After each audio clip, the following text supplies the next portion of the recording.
News 18 ಜೊತೆ ಮಾತನಾಡೋದಕ್ಕೆ ಬಿಜೆಪಿಯ ಹಿರಿಯ ಶಾಸಕರಾಗಿರುವಂಥ ಸುರೇಶ್ ಕುಮಾರ್ ಅವರಿದ್ದಾರೆ. ಅವ್ರನ್ನ ಮಾತನಾಡಿಸ್ತಾ ಹೋಗ್ತೇನೆ.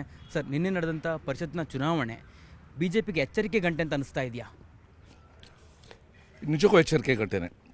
ಯಾಕಂದರೆ ನಮ್ಮ ಅಭ್ಯರ್ಥಿಗಳಿಗೆ ಎಷ್ಟು ಮತ ನಿಗದಿಯಾಗಿತ್ತೋ ಅಷ್ಟು ಮತಗಳು ಕರೆಕ್ಟಾಗಿ ಬಂದಿಲ್ಲ. ಸೊ ಇದ್ರ ಬಗ್ಗೆ ಈಗ ನಮ್ಮ ನಾಯಕರುಗಳು ಕೂಡ ಹೇಳಿದ್ದಾರೆ.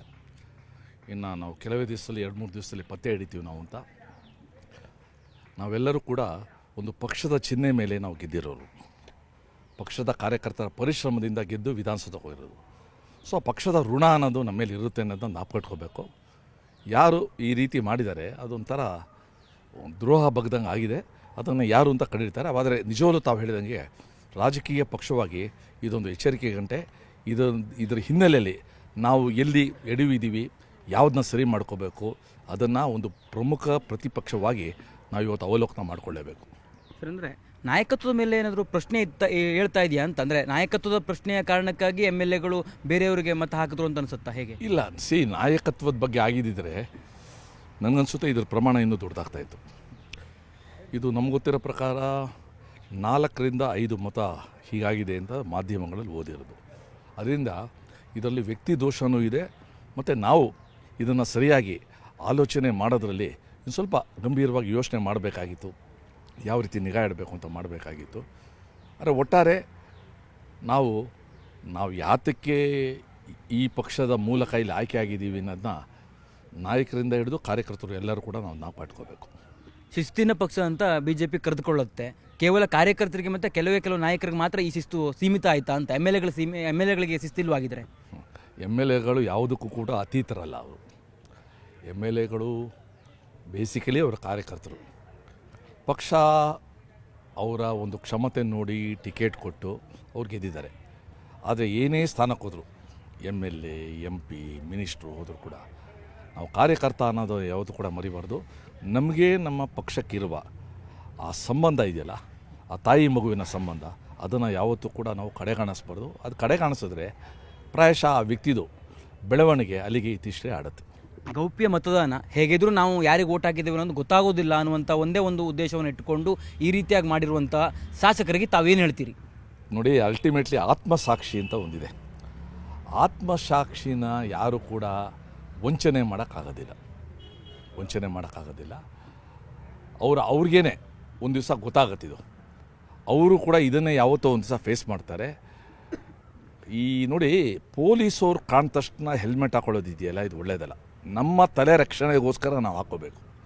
ಸೊ ಹಾಗೆ ನಮ್ಮ ಆತ್ಮಸಾಕ್ಷಿ ಯಾವತ್ತೂ ಕೂಡ ನಮ್ಮ ಪಕ್ಷದ ಬಗ್ಗೆ ಪ್ರೇಮ ತೋರಿಸೋ, ಅಭಿಮಾನ ತೋರಿಸೋ ಒಂದು ಕಾರ್ಯ ಆಗಬೇಕು. ಪ್ರಾಯಶಃ ಆತ್ಮಸಾಕ್ಷಿನ ಇವರು ಕೆಲವರು ರಜೆ ಮೇಲೆ ಕಳಿಸಿದ್ರು ಅಂತ ಕಾಣುತ್ತೆ. ಸರ್, ನಿಮ್ಮ ಪಕ್ಷದ ಅಭ್ಯರ್ಥಿ ಲಿಂಗರಾಜ್ ಪಾಟೀಲ್ ಪ್ರಯಾಸದ ಗೆಲುವನ್ನು ಸಾಧಿಸಿದರು. ಅಂದರೆ ಎಲ್ಲೋ ಒಂದು ಕಡೆ ಈ ಒಂದು ಮತ ಹಂಚಿಕೆಯನ್ನು ಮಾಡಿದಂಥ ಸಂದರ್ಭದಲ್ಲಿ ಅದನ್ನು ಸರಿಯಾಗಿ ಮ್ಯಾನೇಜ್ ಮಾಡುವಂಥ ವಿಚಾರದಲ್ಲಿ ತಾವು ಎಡುವಿದ್ರಿ ಅಂತ ಅನ್ಸುತ್ತಾ ತಮ್ಮ ಪಕ್ಷ? ಇಲ್ಲಿ ಮ್ಯಾನೇಜ್ ಮಾಡೋದಲ್ಲ. ಒಂದು ನಂಬಿಕೆಯಿಂದ ಇವ್ರು ಹಾಕಬೇಕು ಅಂತ ಕೊಡ್ತೀವಿ. ಅಲ್ಟಿಮೇಟ್ಲಿ ಒಂದು ನಂಬಿಕೆ ಅನ್ನೋದಿದೆ.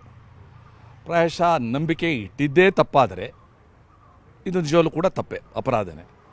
ನಂಬಿಕೆ ದ್ರೋಹ ಬಗೆಯದ ಅಪರಾಧ ಆದರೆ ಅದು ಅಪರಾಧ.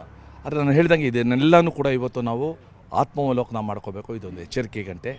ಇವಾಗ ನಾವು ಹೇಳದೇ ಇದ್ದರೆ ಬೆಳಕು ಕಾಣಲ್ಲ, ನಮಗೆ ಬೆಳಗ್ಗೆ ಆಗೋದಿಲ್ಲ, ನಾವು ನಿದ್ರಾವಸ್ಥೆಯಲ್ಲೇ ಇರ್ತೀವಿ.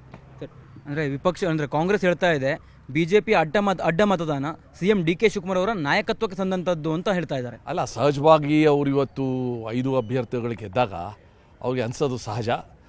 ಅವ್ರು ಇವತ್ತು ಆ ಒಂದು ಸೌಲಭ್ಯ, ಹಕ್ಕು ಇದೆ ಆ ರೀತಿ ಮಾತಾಡೋದಕ್ಕೆ.